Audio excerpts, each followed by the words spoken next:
نداء الحق صوت قد شجاني وبلغني الحقيقة والأماني وكان لي السبيل إلى المعالي ونورا للهداية والبيان.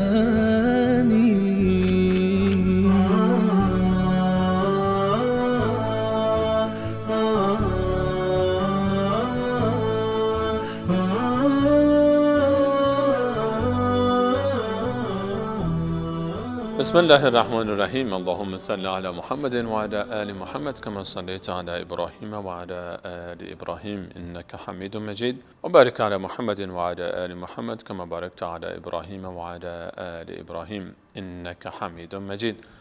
عرض سلام دارم و ادب و احترام خدمت همه شما خوبان و سروران. امیدوارم هر کجا که هستید توفیقات روزافزون الله متعال قرین راهتان باد و هر روز و هر لحظه زندگیتان در عبادت الله متعال زیباتر از روزها و لحظات گذشته آن سپری گردد. با شما هستیم با یکی دیگر از سوره های کلام الله مجید، سوره مبارکه الانشقاق. سوره مبارکه انشقاق در مکه مکرمه نازل شده و در ترتیب مصحف شریف 84مین سوره کلام الله مجید است. این سوره مبارکه 25 آیه داره و درباره قیامت صحبت می‌فرماید و ما رو تلنگری میده تا آمادگی بیشتری داشته باشیم برای قیامت.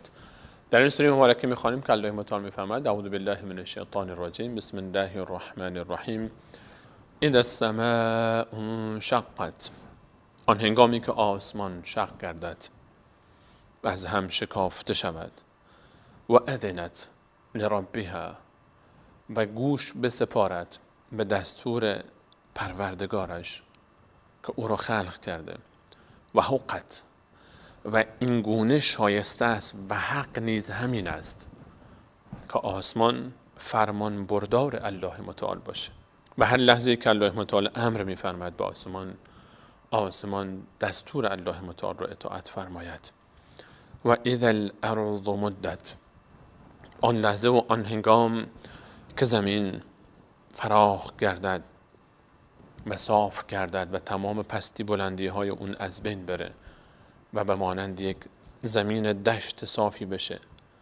و القت ما فیها، و آنچه که در داخل شکم زمین است به بیرون بیاندازد و تخلت و خود رو خالی بکنه از آنچه که در داخل داشت از گهنجه ها، مخازن، معادن، آتشفشان ها و قبرها و انسان هایی که در داخل قبرها هستند.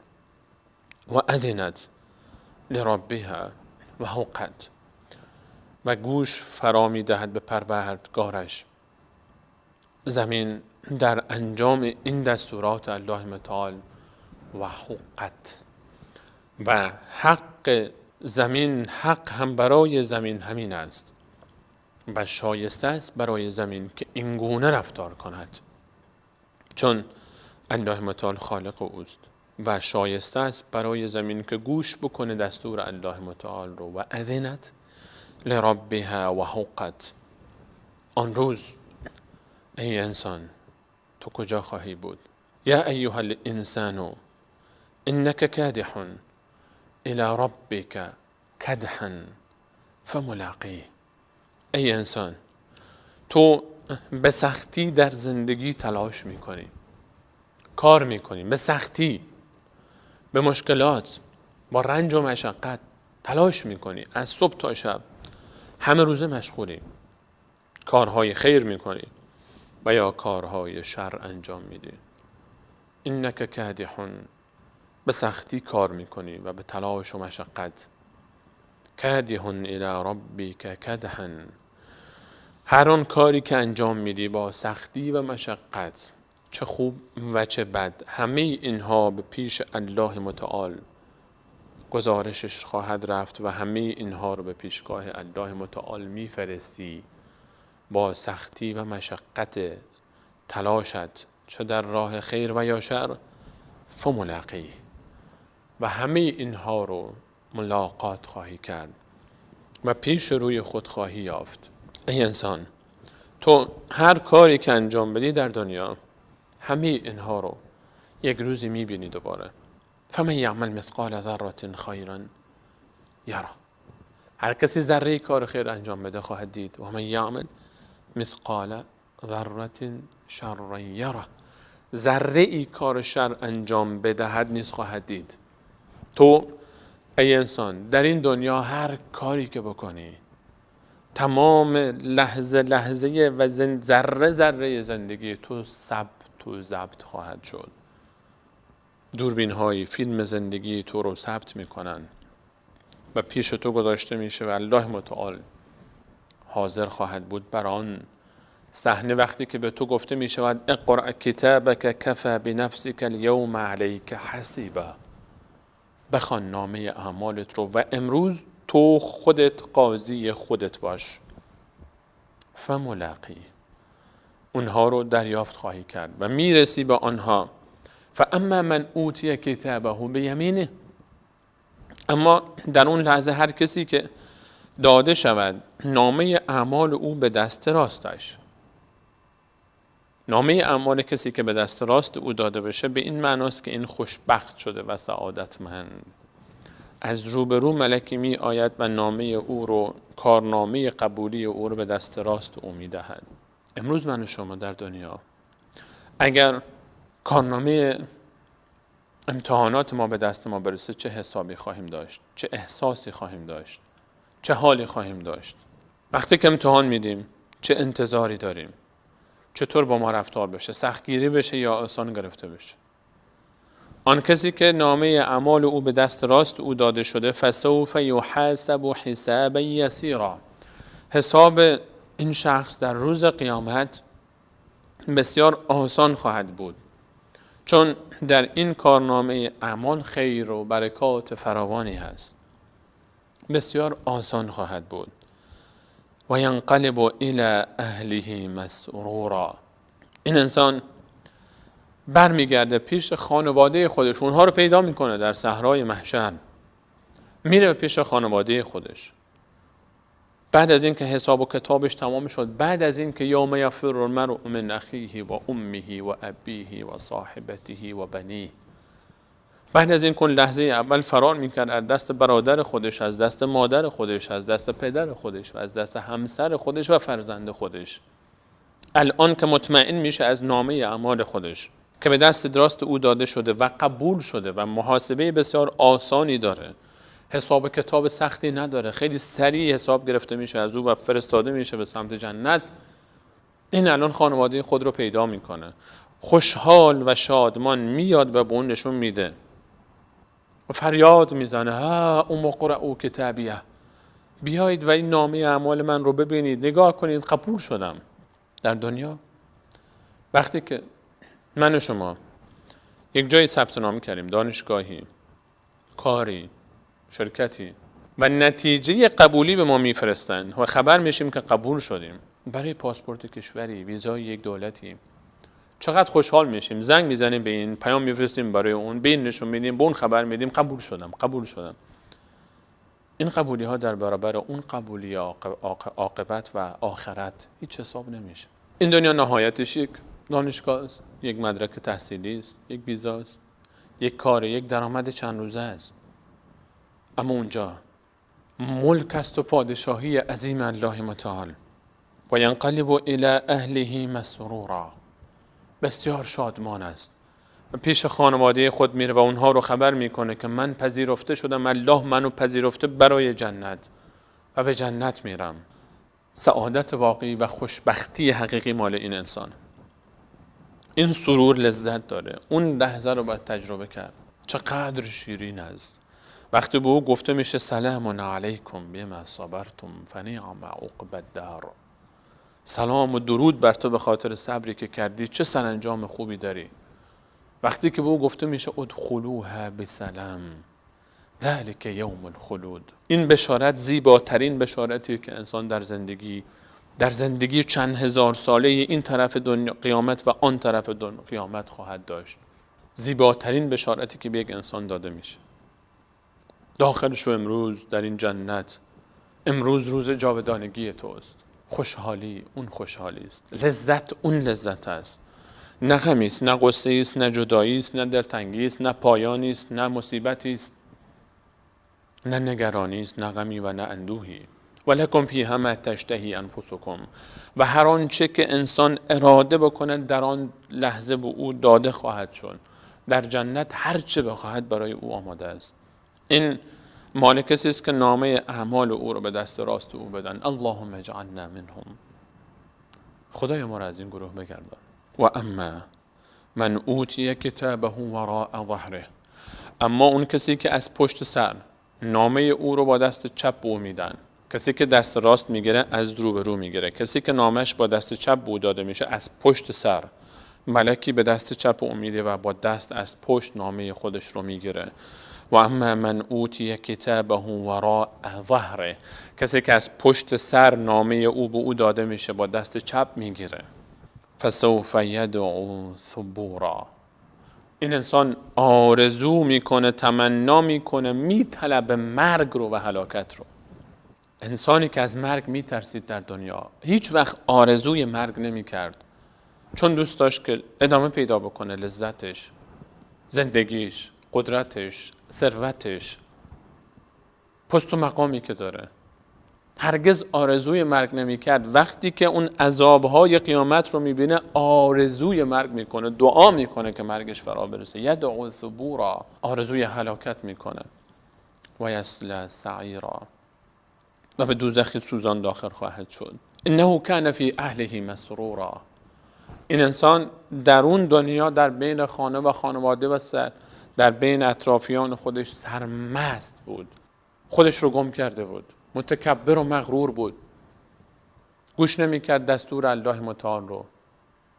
انه کان فی اهله مسرورا، اونی که در این دنیا سرمست است و اطاعت نمی‌کنه در آن دنیا ناراحت است و غمگین. انه کان فی اهله مسرورا انه ظن ان لن یحور، او گمان میکرد که هرگز بازگشت دوباره نخواهد بود، دوباره زنده شدنی نخواهد بود، حساب و کتاب و قیامت و دوزخی نخواهد بود. انه ظن ان لن یحور، بله این گونه بود. ان ربه کان به بصیرا، الله متعال همان لحظه به زندگی این آگاه بود و تمام زندگی این رو میدید.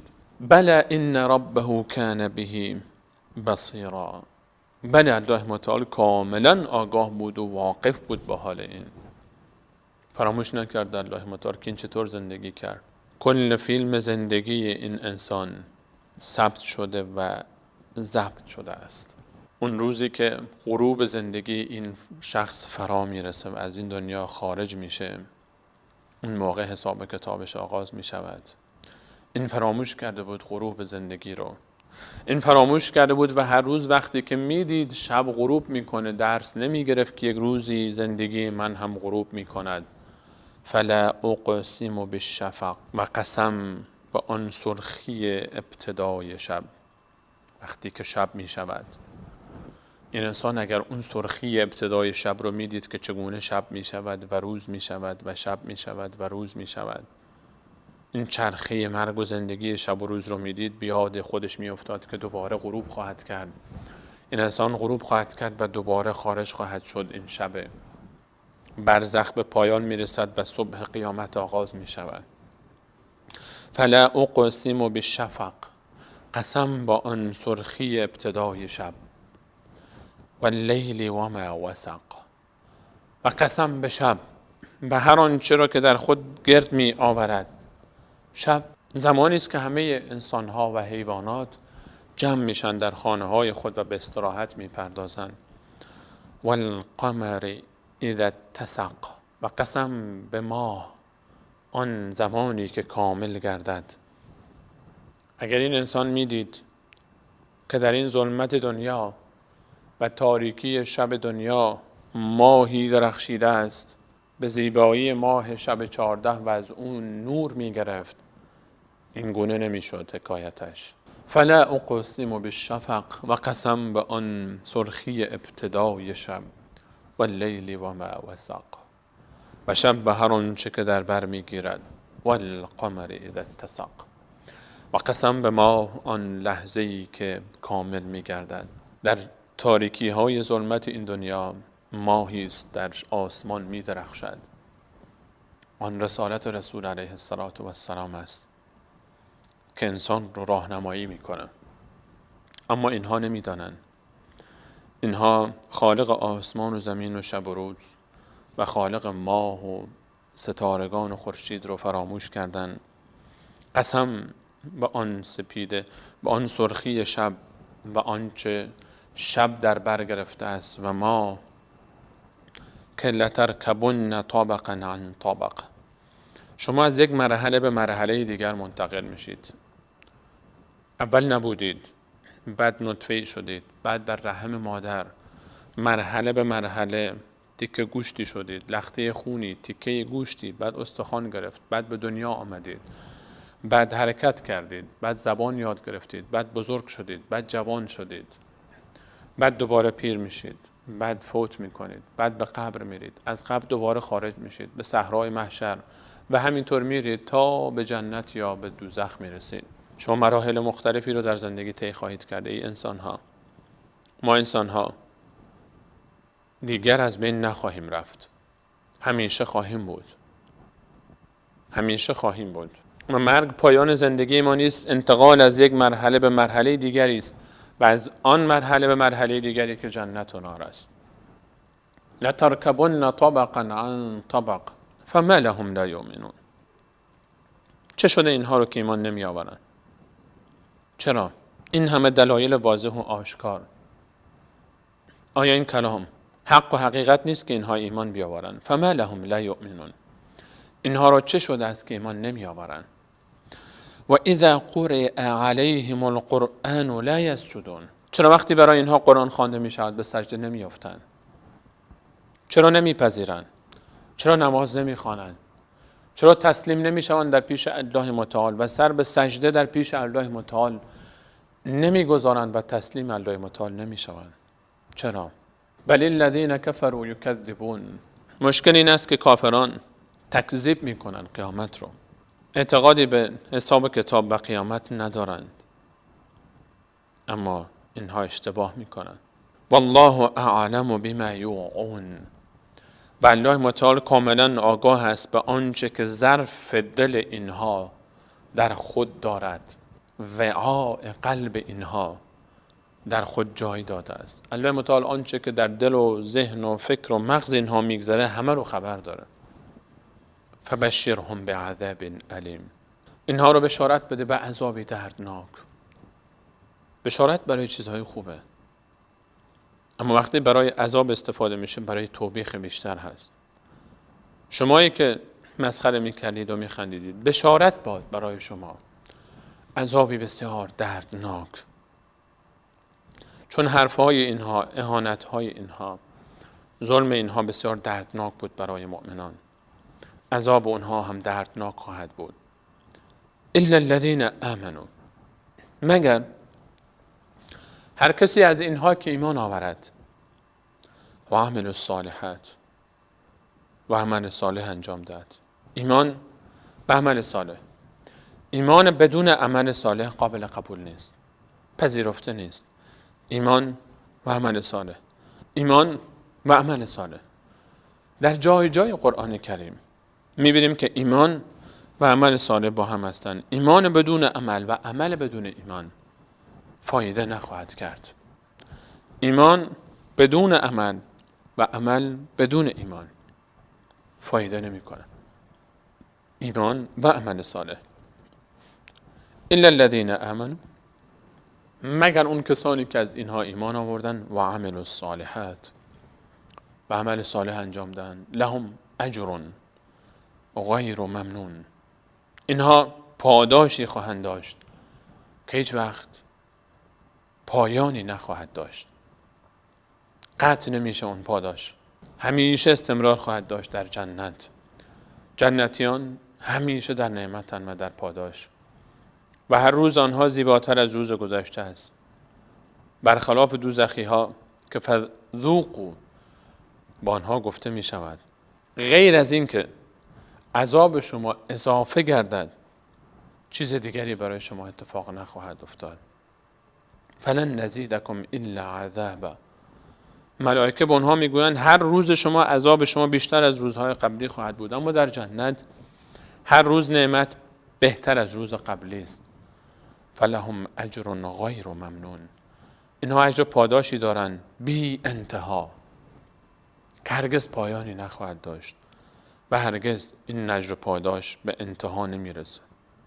الله متعال همه ما شما از جمله این گروه بگرداند، از جمله کسانی که به جنت داخل میشوند و هرگز اجر پاداش آنها به پایان نمیرسد و همنشین انبیا، صدیقین، شهدا و صالحین هستند و مشرف میشوند به ملاقات الله متعال و هم کلامی با او و دیدار ذات با عظمتش. از الله متعال میخوایم که همین ما و شما امت اسلامی رو از جمله کسانی بگرداند که در پاداش بی انتهای جنت غرق میشوند و این کار بر الله متعال سخت نخواهد بود. تا برنامه بعد همه شما عزیزان رو بر الله متعال میسپارم. الله یار و نگهدارتان. السلام علیکم و رحمت الله و برکاته.